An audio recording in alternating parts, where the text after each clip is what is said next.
Sir आज का press conference किन मुद्दों पर रखा गया? नमस्कार। आज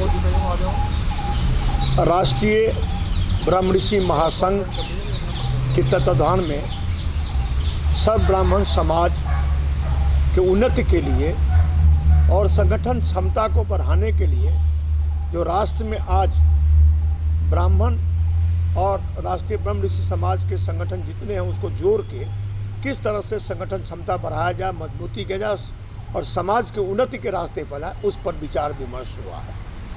और आज हमारे बहुत ही आदर के योग्य सम्मानीय पूर्व सांसद जो हमारे समाज के अग्रणी रहे हैं वो अरुण जी भी बैठे हैं, साथ में मुख्य संरक्षक के रूप में भाई धैर्य त्यागी जी हैं, महेश जी हैं, केडी त्यागी जी हैं, उधर हमारे बहुत ही आदर के योग्य सम्मानीय जिनके तत्वाधान में आज दिल्ली में नहीं पूरे राष्ट्र में हम लोग जो कार्यक्रम करते हैं, श्री सुधीर त्यागी जी हैं, श्री राकेश त्यागी जी महासचिव के रूप में हैं, श्री अजीत त्यागी जी, पांडे जी और श्री शांति प्रसाद जी और बहुत सारे जो हमारे अन्य लोग भी जो अभी हमारे संस्था के लोग थे मीटिंग में वो अभी चले गए हैं। लेकिन मुख्य लोग आज इस विषय पर चर्चा कर रहे हैं जो किस तरह से हम राष्ट्र में अपनी मजबूती लाएं और समाज को कुरीति से बचा करके संगठन क्षमता बढ़ा करके किस तरह से समाज को अच्छे रास्ते पर ले चलें और राष्ट्र में हमारी पहचान बने, इस विषय पर चर्चा करने की 28 तारीख को कॉन्स्टिट्यूशन क्लब में एक मीटिंग रखी गई है जिस पर आज प्राइमरी मीटिंग हुई है उसके विषय में। किन राज्यों से 28 तारीख को सारे प्रतिनिधि रहेंगे? बहुत राज्यों से आएंगे, इनवाइट तो किया है पूरे बहुत राज्य में, लेकिन जितने राज्य से आ सकेंगे उनका स्वागत है और उनका कॉन्स्टिट्यूशन क्लब में 28 तारीख को पता चलेगा कहाँ से कितने आए हैं। जो कार्यक्रम किया जा रहा है उसमें जो पूरे देश के जो ब्राह्मण समाज के जो लोग हैं सभी लोगों के प्रतिनिधियों को आपने बुलाया है या उसमें से कुछ चुनिंदा लोगों को आपने इनवाइट किया? अभी प्रारंभिक अवस्था में हैं हम लोग और ये भी शुरुआत हुई है, तो हम देश में राष्ट्र के जहाँ जहाँ हमारा स्टेट है वहाँ जा कर के हम इसकी प्लान बना के संगठन क्षमता को बढ़ाने के लिए कल इसी के ऊपर 28 तारीख को मीटिंग करेंगे, किस तरह से संगठन को विस्तार करें और किस तरह से संगठन क्षमता को बढ़ा करके हम कहाँ मीटिंग करेंगे जिससे संगठन क्षमता बढ़ेंगे, उस पर हम विचार विमर्श के लिए चिंतन शिविर बुलाए हैं। उस पर सभी जो लोग आएंगे वो अपना अपना विचार देंगे। अगर कहीं भी ब्राह्मण समाज के साथ कोई घटना हो जाती है या तो उस पर राष्ट्रीय ब्रह्मऋषि महासंघ क्या उसका किस तरीके से काम करेगा? देखिए इसी सब विचार पर हम लोग सब विचार चिंतन शिविर है, बहुत सारे मुद्दा आएंगे जो हमारे जहाँ से लोग आएंगे, जिस राज्य से लोग आएंगे वो भी मुझे जो सजेस्ट करेंगे उसके मुताबिक उनको बताए गए रास्ते पर हम लोग कार्य करेंगे और जहाँ इस तरह की कोई घटना घटेगी तो ये महासंघ उनके साथ खरार मिलेगा। जो राजनीतिक पार्टियां हैं उसमें ब्राह्मण समाज का प्रतिनिधित्व कैसे बढ़े इसको लेकर के आप क्या करने वाले हैं, किस तरीके से उनको संगठित करने वाले हैं और पूरे देश में अलग अलग जो प्रांत हैं उसमें किस तरीके से लोगों को यूनाइट करें? ये गैर राजनीतिक संस्था है और ये महासंघ है। विचारधारा से हट के भाईचारा को मजबूत करने के लिए हम लोग एकत्रित हो रहे हैं और उसी विचारधारा जब मजबूत हो, भाईचारा मजबूत होगा तो निश्चित रूप से राजनीतिक पार्टी भी मजबूत होगा, राजनीतिक जो विचारधारा का वहाँ भी मजबूती आएगी। लेकिन पहले तो हम अपनी भाईचारा को मजबूत करें और उस दिशा में हम काम करेंगे और विचारधारा से इसका संबंध राजनीतिक पार्टी से नहीं बल्कि हमारा भाईचारा है और जो भाईचारा में मजबूती आएगा तो कोई भी विचारधारा होगा उसके साथ जाने में कोई हरजान नहीं है। उत्तर प्रदेश में चुनाव है, इसको लेकर के ब्राह्मण समाज राजनीतिक विषय पर चर्चा नहीं, हमारी सामाजिक संगठन पर क्षमता है।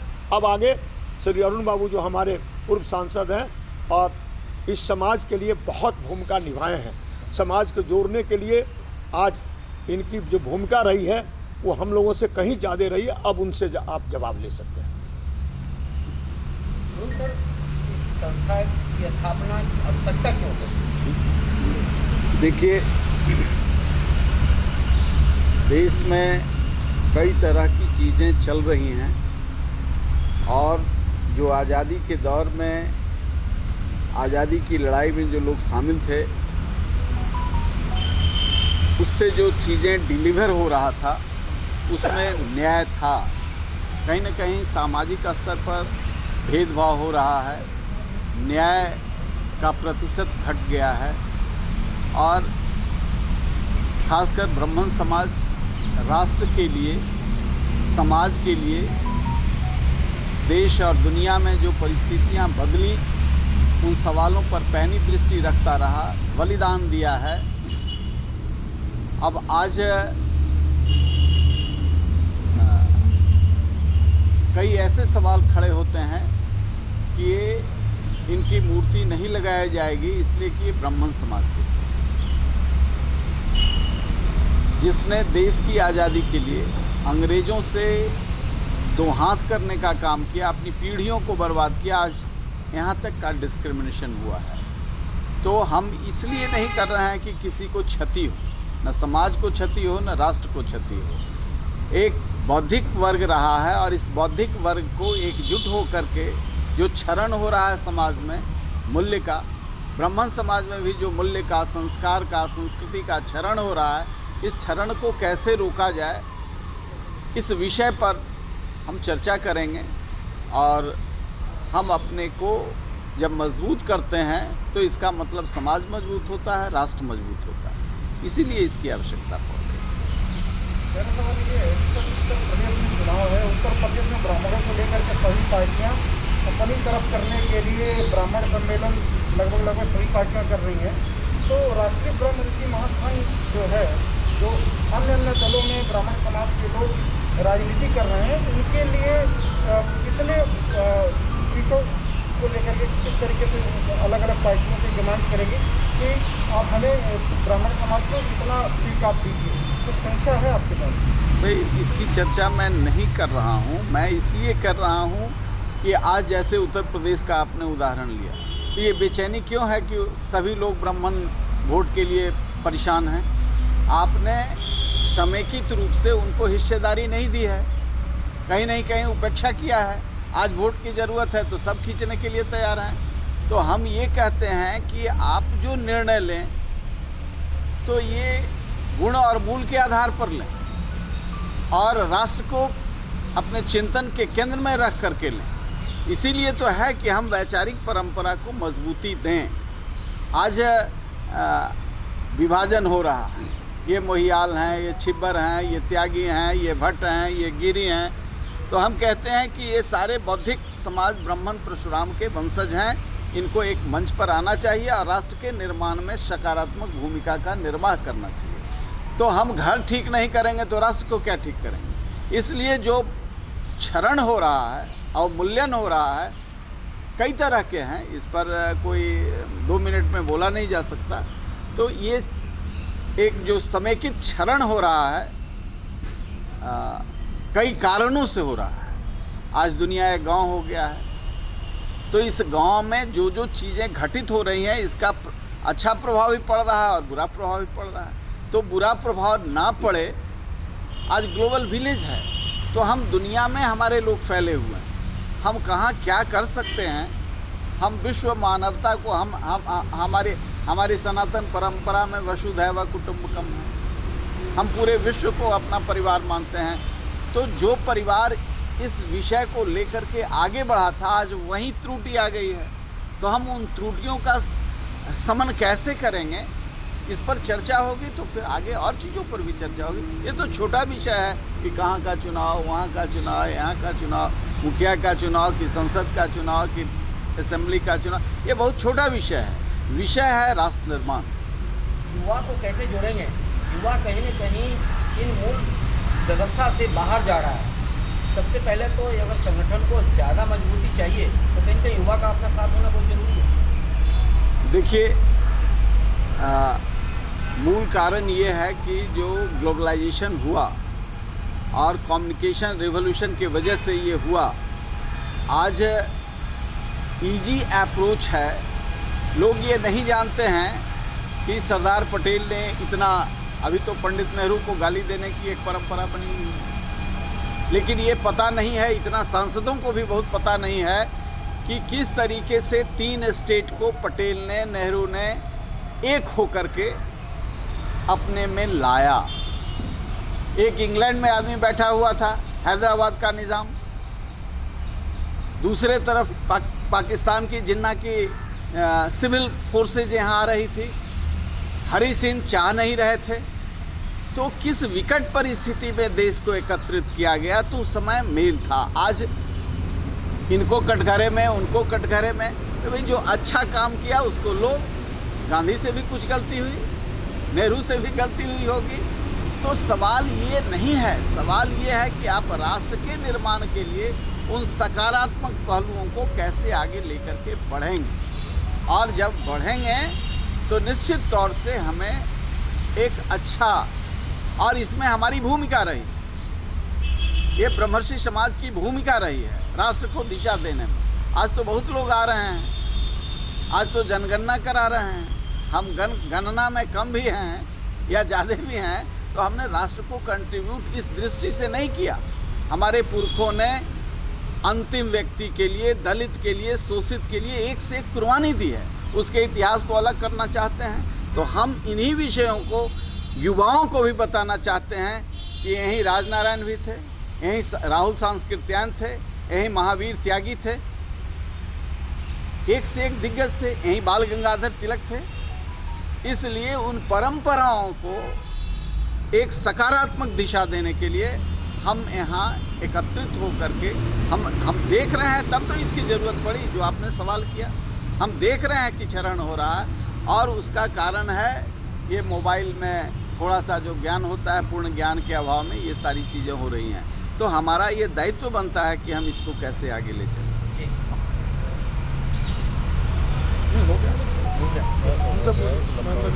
नहीं ठीक है। हाँ मतलब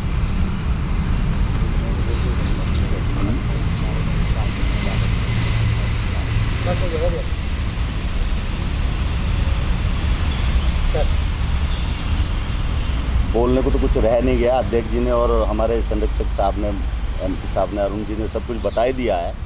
लेकिन इसमें बिल्कुल ठीक कहा इन्होंने कि राजनीति से इसका कोई मतलब नहीं है। हमारा बिल्कुल सामाजिक उसमें जो है ये संगठन है, और समाज के उससे हम कैसे देश का निर्माण कर सकें, देश की कैसे सेवा कर सकें, जैसे हमारे पूर्वजों ने की है, और देश को आज़ादी दिलाने में हमारी जो हमारे समाज की भूमिका रही है, उसको हम कैसे जो है प्रचार प्रसारित कर सकें, और आज की जो राजनीति है उन नेताओं को बता सकें कि हम कहाँ थे, और आज आप जो है आज भी इस समाज की बहुत आवश्यकता है। इसलिए इस समाज के संगठन की आवश्यकता थी, और यही इन लोगों ने किया, और इसको 28 तारीख को इस पर चिंतन मनन होगा। समाज को आप कैसे कनेक्ट करेंगे, संवाद जुड़ने का तरीका क्या अपनाएंगे? जोड़ने का तरीका तो सिंपल है, इसमें तो कोई वो ही नहीं है। सब जगह जाके, और जो इसके ज़मीनी स्तर पे हम लोग जाके, और जो वहाँ समाज के लिए काम कर रहे हैं उन सब से बातचीत करके इसको जोड़ने का काम शुरू हो भी गया, और मेहनत के साथ जो है इसको करने का काम करेंगे। यही इसमें है जोड़ने का। तो क्योंकि सर आप लगातार ग्राउंड पे हैं, लोगों से मिल रहे हैं, कहीं न कहीं कम्युनिकेशन गैप है, सीनियर सिटीजन और युवाओं के बीच में गैप बन रहा है, और हम पुरानी चीज़ों को लोग भूलते जा रहे हैं। और रहा ये जाति में बढ़ जाना, अलग अलग नाम दे जाना, उससे भी युवा बढ़ रहे हैं, इसको आप कैसे जोड़ें? देखिए, आज हमारे समाज में ये जो स्थापना करिए माननीय अध्यक्ष जी भावल मिश्रा जी, हमारे जहानाबाद से सांसद अरुण कुमार जी, और तकरीबन 40 वर्षों से हम समाज में लगे हुए हैं, साथ साथ नरेंद्र त्यागी चेयरमैन दिल्ली सरकार में, और हमारे साथ हमारे राष्ट्रीय महामंत्री राकेश जी, हमारे बड़े भाई अजीत त्यागी जी, आलोक पांडे जी, कांति प्रसाद जी, अरुण लक्की जी, और महेश चंद त्यागी जी, और हमारे महामंत्री KD त्यागी जी, शत्रुघ्न त्रिपाठी जी, रंजीत भाई जी, और जो आज चिंतन बैठक के उपलक्ष्य में हमारी समाज की बैठक थी, तो उसमें जो एजेंडे तय हुए हैं, ये तो हमारे अध्यक्ष जी 28 तारीख को कॉन्स्टिट्यूशन क्लब में बताएंगे ही, उसकी घोषणा करेंगे। लेकिन जो हमारा अहम लक्ष्य है, आज जो आपने जातिवाद की बात करी, तो इस देश में जातिवाद का जो आज उफान है, तो सबसे किसी से छिपा हुआ नहीं है। तो मैं राजनीति एजेंडे से अलग होकर बात कर रहा हूँ कि इस देश में हम 18 से 22% तक ब्रह्मऋषि समाज के लोग हैं, जो विभिन्न उसमें बटे हुए हैं। तो ये जो हमारा ब्रह्मऋषि महासंघ है, ये उसको एकजुट करने का काम करेगा और जितनी कुरीतियाँ हैं समाज में, उन्हें दूर करने का काम करेगा। और सबसे पहले जो हमारे नौजवान साथी जो गांव से प्लान में लगे हुए हैं, उसको हम रोकने का काम करेंगे। अगर रोज़गार मिलेगा गांव में हमारे युवा को, तो वो शहर आने की उसको ज़रूरत नहीं पड़ेगी। तो हम तो पहले भी गवर्नमेंट से मांग कर चुके हैं कि सारी दुनिया भर की चीज़ें छोड़ के आप शिक्षा दें, स्वास्थ्य दें, कि जिससे गांव का पलायन रुके। तो इस गांव-गांव जाकर, गली-गली जाकर हम ब्रह्मऋषि महासंघ का जोड़ने का काम करेंगे। और इसी में हमने 28 तारीख को चिंतन शिविर दिल्ली में रखा है, जो विभिन्न प्रदेशों से सभी हमारे जातीय बंधु, स्वजातीय बंधु दिल्ली पधारेंगे और उन सभी का स्वागत है।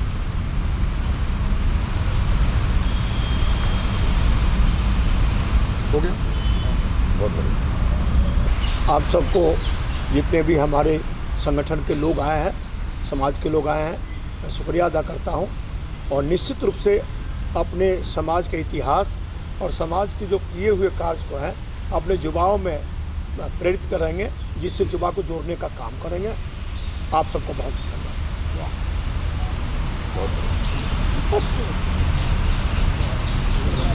बहुत बढ़िया। नहीं ना?